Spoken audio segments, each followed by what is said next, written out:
ಬೆಳಗಾವಿ ಲೋಕಸಭಾ ಚುನಾವಣೆಗೆ ಅದು ಕ್ಷೇತ್ರಕ್ಕೆ ಶೆಟ್ಟರ್ ಅವರು ಬಿಜೆಪಿ ಸೇರಿದ ಪ್ಲಸ್ ಆಗುತ್ತೆ ಅಂತ ಮಾತು ಕೇಳಿ ಬರ್ತಾ ಇದೆ ಸರ್. ನೋಡಿ, ಒಂದು ವ್ಯಕ್ತಿಯಿಂದ ಆಗೋಲ್ಲ. ಯಾವುದು ಪಕ್ಷ ಇದೆ, ಪಕ್ಷ ಲೆಕ್ಕ ಹಿಡಿದ ಅಲ್ಲಿ. ಸತೀಶ್ ಜಾರಕಿಹೊಳಿ ಜಗದೀಶ್ ಶೆಟ್ಟರ್ ಲೆಕ್ಕ ಹಾಕ್ಲಿಕ್ಕಾಗಲ್ಲ, ಪಕ್ಷ ದೊಡ್ಡದು. ಪಕ್ಷ ಲೆಕ್ಕ ಆಗಬೇಕು, ಒಬ್ಬರಿಂದ ಏನು ಮಾಡ್ಲಿಕ್ಕಾಗಲ್ಲ, ಪಕ್ಷ ದೊಡ್ಡದು. ಕಾಂಗ್ರೆಸ್ನಲ್ಲಿ ಸತೀಶ್ ಜಾರಕಿಹೊಳಿ ಮತ್ತೊಂದು ಪವರ್ ಸೆಂಟರ್ ಆಗ್ತಿದ್ದಾರೆ ಈಗ. ಇಲ್ಲ, ನಾವೇನು ಪವರ್ ಸೆಂಟರ್ ಆಗಿಲ್ಲ, ಪಾರ್ಟಿಯಲ್ಲೇ ಇದ್ದೀವಿ, ವಿದಿನ್ ದಿ ಪಾರ್ಟಿಯಲ್ಲೇ ಇದ್ದೀವಿ ಅಷ್ಟೇ. ಹೊರಗಡೆ ಏನು ಹೋಗಿಲ್ಲ, ಅಲ್ಲೇ ಇದ್ದಲ್ಲೇ ಮಾಡ್ತಾಯಿದ್ವಿ ಅಷ್ಟೇ. ಶುರುವಾಗಿದೆ ಆ ರೀತಿ ಯಾವುದೇ ಇಲ್ಲ, ಸಮಾನ ಮನಸ್ಕರ ಕೂಡಿದ್ದು ಅಷ್ಟೇ ಹೊರತಾಗಿ ಪವರ್ ಸೆಂಟರ್ ಅಂತಿಲ್ಲ.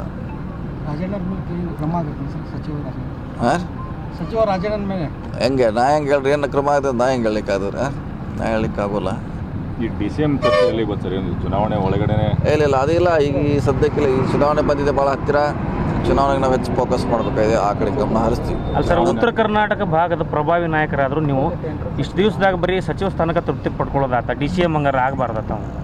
ನಾನು ನೋಡ್ರಿ, ಅದೇ ಸದ್ಯಕ್ಕಂತೂ ಅದ್ರ ಅವಶ್ಯಕತೆ ಇಲ್ಲ. ಚುನಾವಣೆ ಆದ್ಮೇಲೆ ಕೇಳೋಣ, ಮತ್ತೊಂದು ಸಾರಿ ಕೇಳಲಿಕ್ಕೆ ನಮ್ಮ ಹೈಕಮಾಂಡ್ ಇದೆ, ಹೈಕಮಾಂಡ್ ಜೊತೆ ಚರ್ಚೆ ಮಾಡ್ತೀವಿ.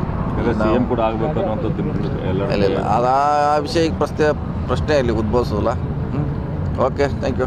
ರಾಮ ಮಂದಿರದ ಪ್ರಮುಖ ವಿಷಯ ಆಗೋಯ್ತು ಬಿಜೆಪಿಗೆ. ಸೊ ಅವ್ರು ಎನ್ಕ್ಯಾಶ್ ಮಾಡ್ಕೊಳ್ಳಿಕ್ಕೆ ರೆಡಿ ಮಾಡ್ಕೊಂಡಿದ್ದಾರೆ. ನೀವು ಹೆಂಗೆ ಮಾಡ್ತೀರಿ ಸರ್ ಎಲೆಕ್ಷನ್? ನಮ್ಮದೇ ಆದ ವೋಟ್ ಬ್ಯಾಂಕ್, ನಮ್ಮದು ಸಪ್ರೇಟ್ ಇದೆ. ಅವ್ರದ್ದು ಆದಂಥ ವೋಟ್ ಬ್ಯಾಂಕ್ ಇದೆ, ನಮ್ಮದೇ ಆದ ವೋಟ್ ಬ್ಯಾಂಕ್ ನಮ್ಮದು ಸಪ್ರೇಟ್ ಇದೆ. ಅದನ್ನು ಎನ್ಕ್ಯಾಶ್ ಮಾಡ್ಲಿಕ್ಕೆ ಪ್ರಯತ್ನ ಮಾಡ್ತೀವಿ. ಓಕೆ.